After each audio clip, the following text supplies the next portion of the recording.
प्रकाश पाइला matric result board तरफ ए बाबद स्पष्ट भाव में वर्तमान मैट्रिक रिजल्ट प्रकाश करा जो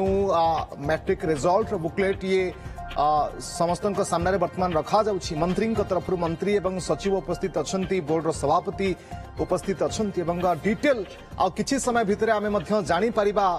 मोट उपरे डिटेल समस्त नजर रही जे केते प्रतिशत एथरक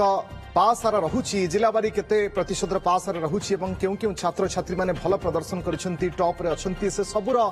डिटेल को निश्चित भाव में नजर रहिबो सभापति बाबद रे कोन सूचना दउछंती बा सचिवक तरफ कोन सूचना आसुछि ता पर ही निश्चित भाव में समस्त नजर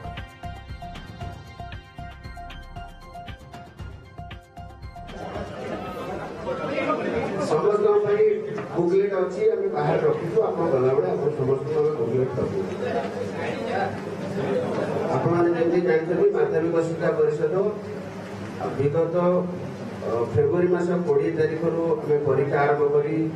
21 तारीख परीक्षा आरंभ कर मार्च 6 पर्यटन परीक्षा करूँ पाने बहुत भल से परीक्षा करते डीओ बंधु मैंने जिलार जिलापाल महोदय मैंने एवं आम सर्वोपरि आम माननीय मंत्री महोदय और कमिशनर महोदय गाइडेंस बहुमूल्य भैल्यू गाइडेंस आम सफल भाव परीक्षा परिचालना करूँ ए वर्ष परीक्षा त्रुटिशील परिचालित होता आम जो समय धार्य करूँ खाता देखू और रिजल्ट प्रोसेस करके बाहर करूँ मोर आशा तेणु मुझे माननीय मंत्री महोदय को अनुरोध करी करकमल फल प्रकाशन पुस्तक अनुमोदन आपको पिला जो रिजल्ट अच्छी आपण द्वारा पिला जनवाई मुझे मंत्री महोदय को अनुरोध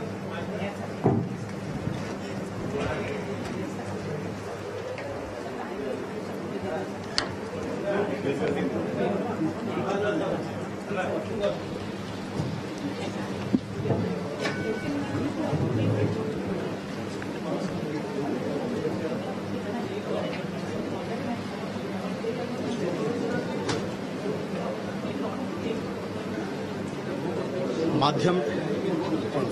ऑनलाइन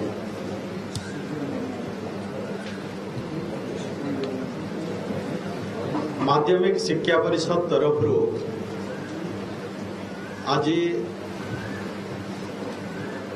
हाई स्कूल सर्टिफिकेट परीक्षा एवं मध्यमा सर्टिफिकेट परीक्षा एवं